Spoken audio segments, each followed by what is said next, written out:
The road is dark. You are driving along the old country road. You notice a glow moving ahead in the distance. As you approach, you notice that a figure carrying an old-fashioned lantern was walking along the side of the road. You get closer and slam on the brakes, narrowly missing the figure. It's at this point you notice that it's the figure of an old man in old-fashioned clothes. Was it a man returning from a fancy dress party? Or was it someone returning from the grave?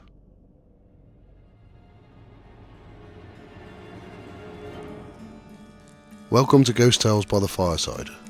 This episode is about the hauntings and stories of witchcraft and cruelty from the village of Sible Hedingham in Essex, England. But first, I'd like to announce another podcast that I've been listening to recently. The Activity Continues. Hi friends, welcome to Season 5 of The Activity Continues, a paranormal podcast. I'm Amy, the producer and host of this show, along with Megan and the other Amy. We are three soul friends who love to talk about the Dead Files TV show, along with other spooky and spooky adjacent things. Hi everyone, I'm Megan, our resident scaredy cat. I love this stuff, but it absolutely terrifies me. It doesn't terrify me. Me neither. Most of the time. Hey everyone, I'm the other Amy, sometimes referred to as Amy, ABP, or AP, and I'm the voice of reason in the chaos, trying to keep these two spooky, goofy, lovely ladies in line. We're creating a community of like-minded friends who love to discuss all things paranormal. Come join us, where The activity continues.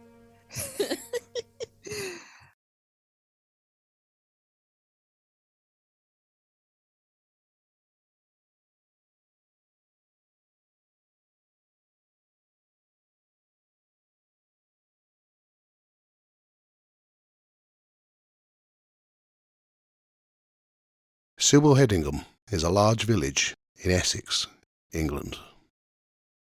The name Sible is believed to be from the family of Sible, the widow of Geoffrey of Laventon, who held land in Sible Hedingham in 1237.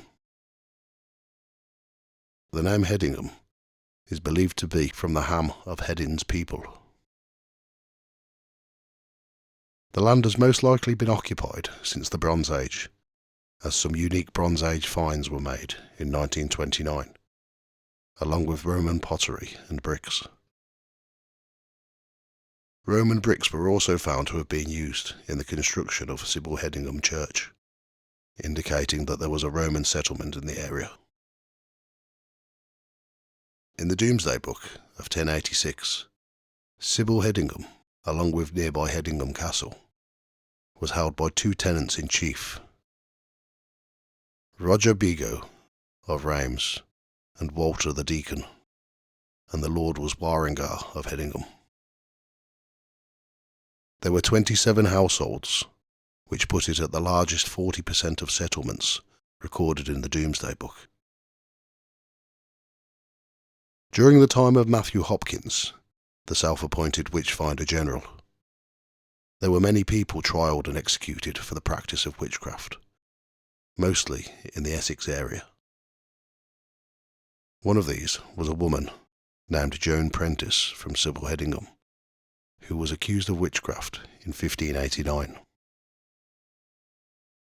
Joan Prentice was a poor woman who lived in an almshouse. She confessed that the devil had appeared to her in the form of a ferret who had fiery eyes, and he called himself Bid. He asked for her soul. She told him that she couldn't give him her soul because it belonged to Jesus, but she admitted to giving the ferret blood from her finger and her cheek.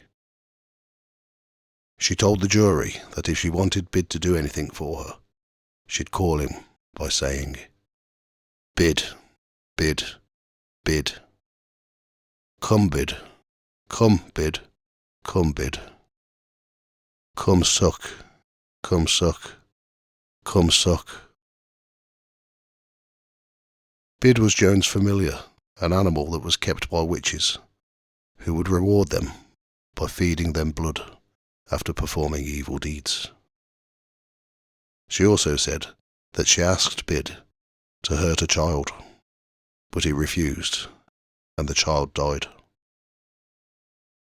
During questioning, Joan said that two other women had also used Bid, Elizabeth Whale and Elizabeth Mott. They were lucky and they received no charges.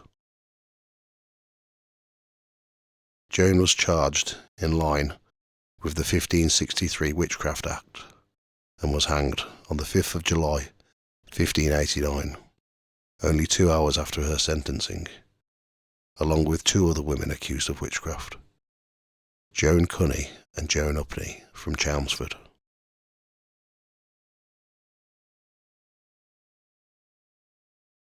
One of the last people accused of witchcraft in England was an elderly Frenchman known as Dummy, who lived in a little mud hut in Sible Hedingham in the 19th century. The man was known to have been deaf and dumb and communicated by using a series of gestures. It's believed that he'd had his tongue cut out when he fought against the Chinese whilst in the French army. He made a living by telling fortunes, and he would often be seen in the village, always accompanied by several dogs, and he always wore 3 coats and many hats, all at the same time. On the 3rd of August, 1863, Dummy was in the Swan Inn at Sible Hedingham, along with around 50 other people.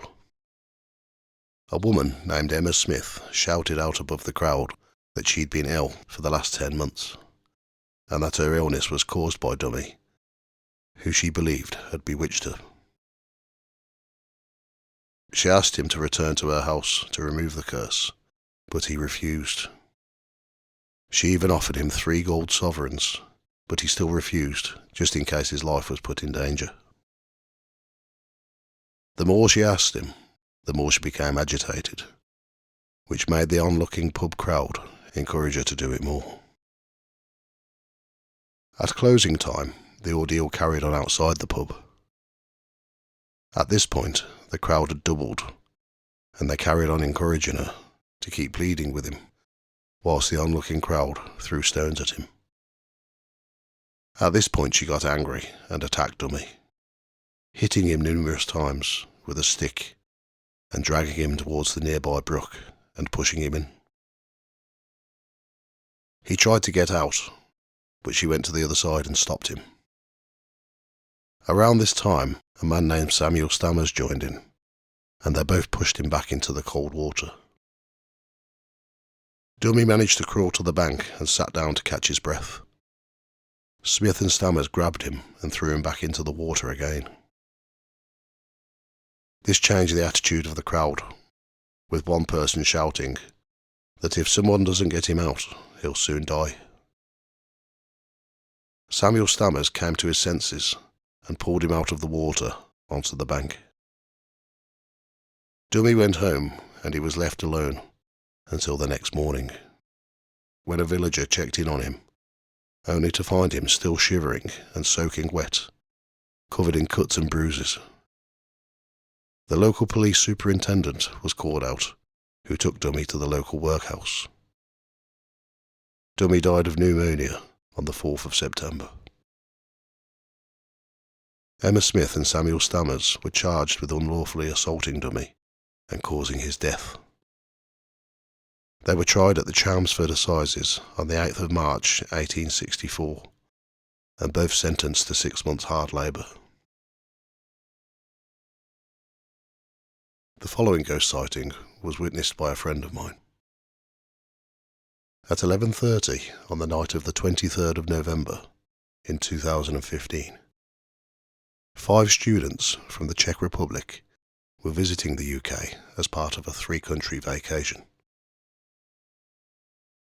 They'd been sightseeing in the Essex and Suffolk area, and one of the students, an artist, wanted to see the landscapes of the artist's Constable in Gainsborough. As they were travelling back to the hotel where they were staying, they had to pass through Sible Hedingham. along Wethersfield Road, a narrow country lane. As they were driving along, they all noticed a figure walking on the side of the road, shuffling along with his head down.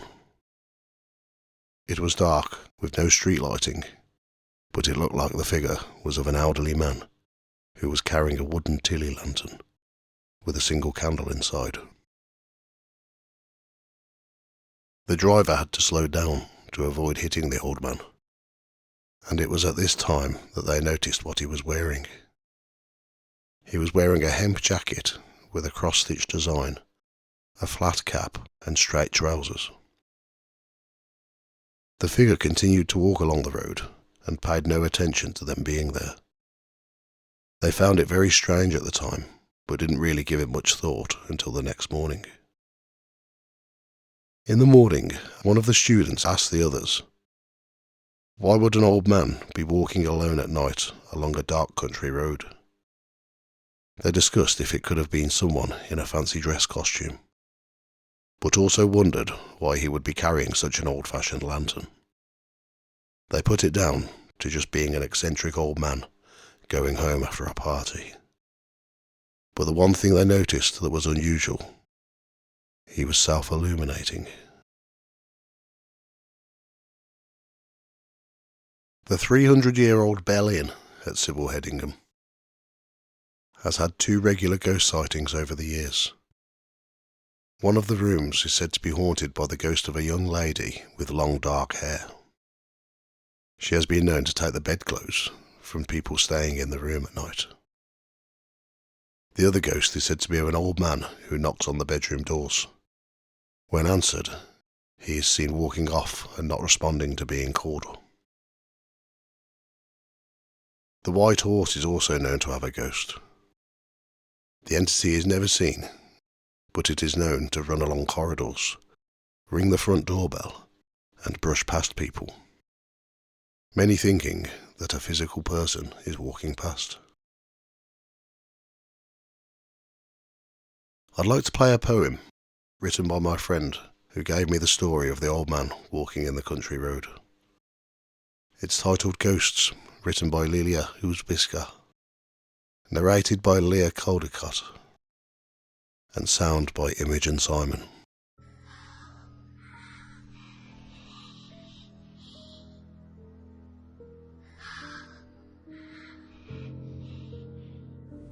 Nighttime musings, hollow-eyed and shallow-breathed, filling the spaces between clouds, quivering shadow skin. And there are voices in the dark, lost sighs and wait upon whisper. But then we are all whispers here.